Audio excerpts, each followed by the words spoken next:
Hare Krishna, welcome back to my channel Vidhi Gyan. Friends, मैं आज आप लोगों के लिए मंगला वामन करंदीकर बनाम प्रकाश दामोदर रानाडे सुप्रीम कोर्ट का न्यू लेटेस्ट जजमेंट लेकर आई हूँ, जो एग्ज़ाम के पॉइंट ऑफ व्यू से बहुत इम्पोर्टेंट है। इस केस में मंगला वामन करंदीकर अपने मृत पति के लीगल हेयर के माध्यम से रिप्रेजेंट कर रही हैं और प्रकाश दामोदर रानाडे प्रतिवादी जो कि जिसके फेवर में ये फैसला गया था। यह केस हाई कोर्ट के सेकेंड अपील के विरुद्ध फैसला आया है।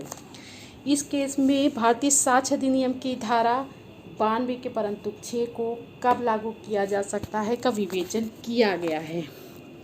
इस केस में भारतीय साक्ष्य अधिनियम 1872 की धारा 92 के परंतु 6 के दायरे की व्याख्या करते हुए चीफ जस्टिस NV रमन्ना और जस्टिस सूर्यकांत और जस्टिस अनुरोध बोस 3 न्यायाधीशों की पीठ ने माना है कि उक्त प्रावधान का सहारा केवल उन मामलों में लिया जा सकता है जहां दस्तावेज की शर्तें प्रश्न को संदेह में छोड़ देती हैं। कहने का मतलब है 92 के परंतु को वहां लागू किया जा सकता है जहां दस्तावेजों को देखने के बाद कोई संदेह पैदा होता है, लेकिन जब कोई दस्तावेज स्पष्ट है और उसे समझने में कोई कठिनाई नहीं होती है तो परंतु लागू नहीं होता। इस संबंध में हम कह सकते हैं कि साक्ष्य अधिनियम की धारा 95 केवल धारा 92 के परंतु 6 पर आधारित है।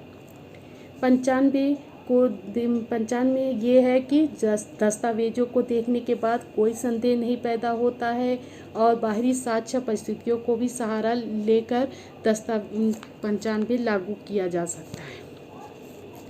न्यायालय का विचार था कि यदि परिस्थिति विपरीत दृष्टिकोण को सही माना जाता है तो यह साक्ष्य अधिनियम की धारा 92 को समाप्त कर देगा और परंतु 6 के दायरे को मुख्य धारा से भी आगे बढ़ा देगा। यह जानकारी आप लोगों को कैसे लगी, इसके बारे में कमेंट्स बॉक्स में ज़रूर अपनी राय दें और इस केस के PDF कॉपी डिस्क्रिप्शन बॉक्स में डाल दिया है, जिसे आप बाद में पढ़ भी सकते हैं। Thank you.